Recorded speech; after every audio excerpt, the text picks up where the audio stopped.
Good morning, welcome back to my another video. চলে এসেছি নতুন একটি ভিডিও নিয়ে।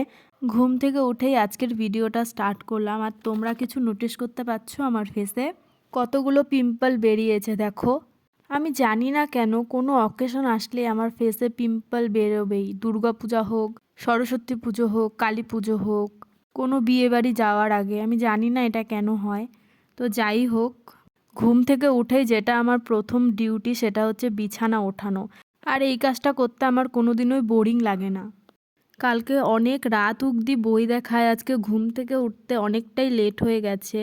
তাই আজ একবারে ফ্রেশ হয়ে স্নান করে আগে পুজো দিব।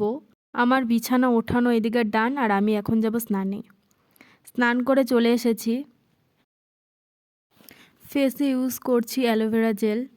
এটা ভালো করে পুরো ফেসে অ্যাপ্লাই করে নেব।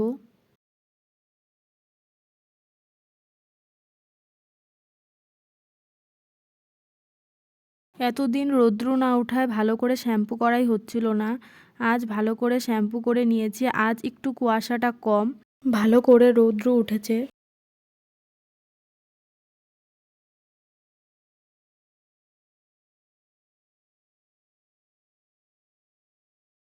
এখন পুজো দিব।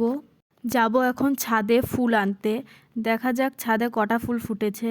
কিছুদিন যাবৎ গাছগুলোতে ফুলই ফুটছে না, খুবই কম, একটা কি দুটো।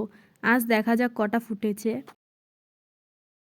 আজও শুধু একটাই জবা ফুল ফুটেছে গাছে। তো চলো পুজো দিয়ে আবার দেখা হচ্ছে। দুপুরবেলা খাওয়া দাওয়া করে অল্প শুয়েছিলাম, ফোন দেখছিলাম, আর কখন যে চোখ লেগে গেছে।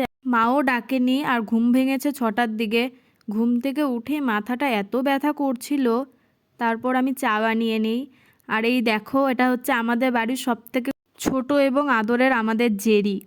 আর ওর সামনে কিছু খাওয়াই যাবে না। এদিকে দেখো, বুনুর কাছ থেকে ও বিস্কুট চাচ্ছে এখন। যেই ওর কাছ থেকে বিস্কুট খাওয়া হয়ে যাবে অমনি আমার কাছে আসবে। এই দেখো,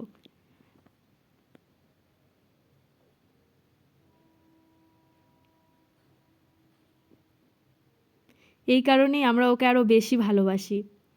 আর এদিকে উনি গান চালিয়ে সন্ধ্যাবেলা নাচ করছে চা খেতে খেতে। আর বাবা রাতে এনেছিল চিকেন, এদিকে আমি চিকেন কষা করে নিয়েছি, মা রুটি বানিয়ে নিয়েছিল। দেখা হবে নেক্সট কোনো ভিডিওতে। সবাই ভালো থেকো, সুস্থ থেকো, বাই।